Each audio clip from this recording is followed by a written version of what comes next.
ಘಟನೆ ASP ಮೇಲೆ ಮುಖ್ಯಮಂತ್ರಿಗಳು ಕೈ ಮಾಡ್ಲಿಕ್ಕೆ ಹೋದ್ರು ಅಂತ ಬಹಳ ಸಾರ್ವಜನಿಕವಾಗಿ ಟೀಕೆಗೆ ಗುರಿ ಆಗ್ತಾ ಇದೆ, ವಿಪಕ್ಷಗಳು ಟೀಕಿಸ್ತಾ ಇದೆ. ಕೆಲವೊಂದು ಕಡೆ ಸಂಯಮ ಕಳ್ಕೊಂಡ್ರ CM ಆ ಪರಿಸ್ಥಿತಿಯಲ್ಲಿ. ನನಗೆ ಸಂಪೂರ್ಣವಾದಂಥ ಮಾಹಿತಿ ಇಲ್ಲ.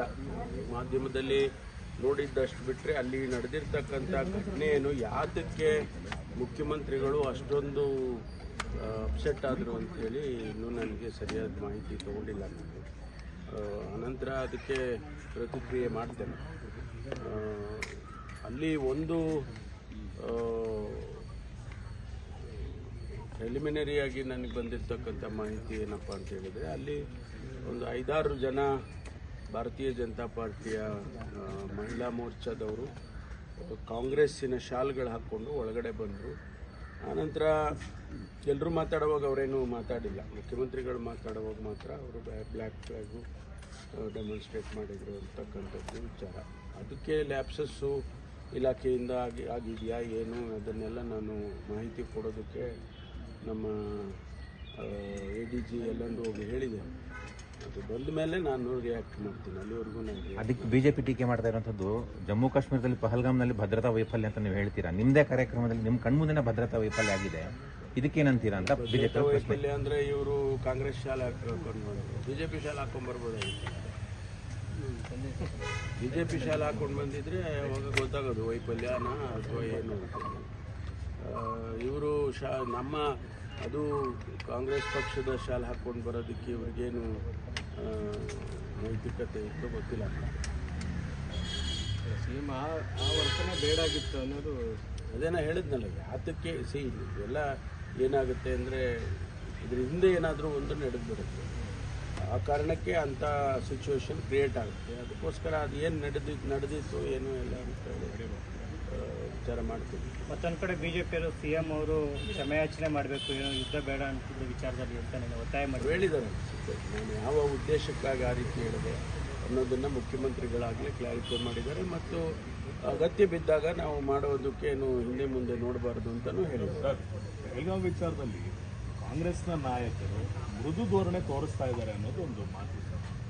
ನೋಡಿ, ದೇಶದ ಭದ್ರತೆಯ ವಿಚಾರದಲ್ಲಿ ಕಾಂಗ್ರೆಸ್ ಪಕ್ಷ ಕೊಟ್ಟಿರ್ತಕ್ಕಂಥ ಅಥವಾ ಮಾಡಿರ್ತಕ್ಕಂಥ ತ್ಯಾಗಕ್ಕಿಂತ ಇನ್ಯಾರೂ ಕೂಡ ಮಾಡೋದಕ್ಕೆ ಸಾಧ್ಯ ಇಲ್ಲ. ಅಷ್ಟು ತ್ಯಾಗ ಬಲಿದಾನ ಕಾಂಗ್ರೆಸ್ ಪಕ್ಷ ದೇಶದ ಭದ್ರತೆಗೆ ಮಾಡಿದೆ. ಇದರಿಂದ ನಾವು ಯಾರ ಹತ್ರನೂ ಪಾಠ ಹೇಳಿಸ್ಕೋಬೇಕಾಗಿಲ್ಲ. ಅದಕ್ಕೋಸ್ಕರ ಕಾಂಗ್ರೆಸ್ನವರು ಮೃದು ಧೋರಣೆ ತೋರಿಸ್ತಾರೆ ಅಂತ ಹೇಳಿದರೆ ನಾವು ಹಾಗಾದರೆ ಅಭದ್ರತೆ ಇರಲಿ ಅಂತ ಬಿಟ್ಬಿಡ್ತೀವಲ್ಲ. ದೇಶದ ಭದ್ರತೆಯನ್ನು ಕಾಪಾಡ್ತಕ್ಕಂಥದ್ದು ನಮ್ಮೆಲ್ಲರ ಜವಾಬ್ದಾರಿ ಇದೆ. ಆದರೆ ಹೆಚ್ಚಿನ ಅಂಶ ಯಾರು ಅಧಿಕಾರದಲ್ಲಿರ್ತಾರೆ ಅವರು ತೀರ್ಮಾನಗಳನ್ನು ತಗೊಳ್ಳೋದಕ್ಕೆ ಅವರಿಗೆ ಅವಕಾಶ ಇದೆ. ಆದರೆ ನಾವೆಲ್ಲರೂ ಕೂಡ ಒಂದಲ್ಲ ಒಂದು ರೀತಿಯಲ್ಲಿ ಜವಾಬ್ದಾರಿ ನಮಗೂ ಕೂಡ ಎಲ್ಲರಿಗೂ ಇರಬೇಕಾಗುತ್ತೆ. ಕಾಂಗ್ರೆಸ್ ಅದಕ್ಕೆ ಸರ್ವಪಕ್ಷದ ಸಭೆಯಲ್ಲಿ ನಮ್ಮವರು ಹೇಳಿದ್ದಾರೆ. ಯಾರು ನಮ್ಮ ಪ್ರತಿನಿಧಿಗಳು ಭಾಗವಹಿಸಿದ್ರು, ನಮ್ಮ ಅಧ್ಯಕ್ಷರು ಭಾಗವಹಿಸಿದ್ರು ಮತ್ತು ನಮ್ಮ ಪ್ರತಿನಿಧಿಗಳು ಭಾಗವಹಿಸಿದ್ರು, ಅವರೆಲ್ಲ ಸ್ಪಷ್ಟವಾಗಿ ಹೇಳಿದ್ದಾರೆ ನಾವು ಇದನ್ನು ಸಹಿಸೋದಿಲ್ಲ ಅಂತಕ್ಕಂಥ ಮಾತನ್ನು ಸ್ಪಷ್ಟವಾಗಿ ಸರ್ವಪಕ್ಷದ ಸಭೆಯಲ್ಲಿ ಡೆಲ್ಲಿಯಲ್ಲಿ ಹೇಳಿದ್ದಾರೆ.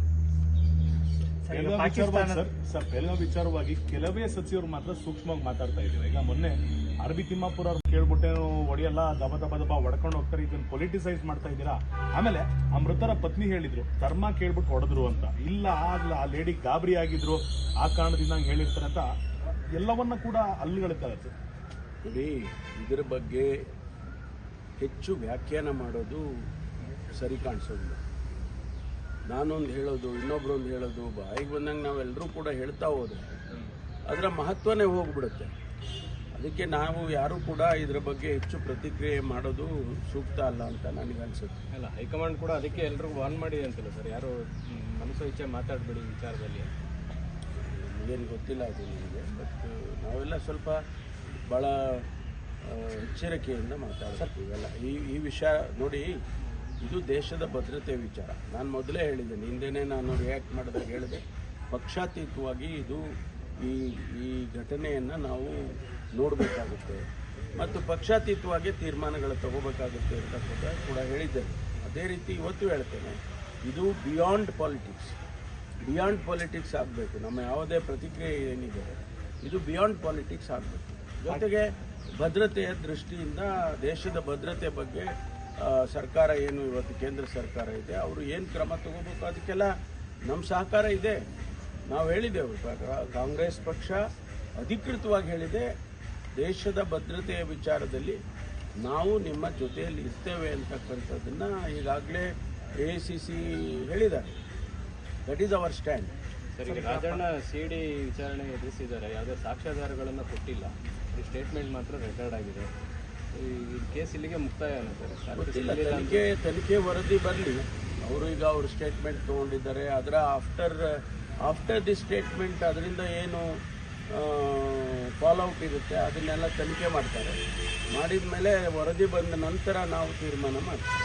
ಈಗ ಪಾಕಿಸ್ತಾನದ ಪ್ರಜೆಗಳು ಗಡುವು ಮುಗಿದಿದೆ ನಿಮಗೆ ಹೋಗ್ಲಿಕ್ಕೆ. ರಾಜ್ಯದಲ್ಲಿ ಎಷ್ಟು ಜನ ಇದ್ರು, ಎಷ್ಟು ಜನ ಸಿಕ್ಕಿದ್ದಾರೆ, ಉಳ್ಕೊಂಡಿರೋರಿಗೆ ಯಾವ ರೀತಿ ಒಂದು ನಿಮಗೆ ಈಗಾಗಲೇ ಮಾಹಿತಿ ಸಿಕ್ಕಿರಬೇಕು. ಇಡೀ ದೇಶದಲ್ಲಿ 400 ಜನ 800 ಜನ ಹೋಗಿದ್ದಾರೆ, ಕಳಿಸಿದ್ದಾರೆ ವಾಪಸ್. ಇನ್ನು ಕೆಲವ್ರನ್ನ ಲಾಂಗ್ ಟರ್ಮ್ ವೀಸಾ ಕೊಟ್ಟಿರೋರಿಗೆ, ಮದುವೆ ಆಗಿ ಇಲ್ಲಿ ಸೆಟ್ಲ್ ಆಗಿರೋರಿಗೆ ಅವರೇ ಎಕ್ಸಂಪ್ಷನ್ ಕೊಟ್ಟಿದ್ದಾರೆ. ಗೌರ್ಮೆಂಟ್ ಆಫ್ ಇಂಡಿಯಾನೇ ಕೊಟ್ಟಿದೆ. ಅದು ಬಿಟ್ಟು ಎಲ್ಲರನ್ನೂ ನಾವು ಕಳಿಸ್ತಕ್ಕಂಥ ಕೆಲಸವನ್ನು ಮಾಡಿದ್ದೇವೆ.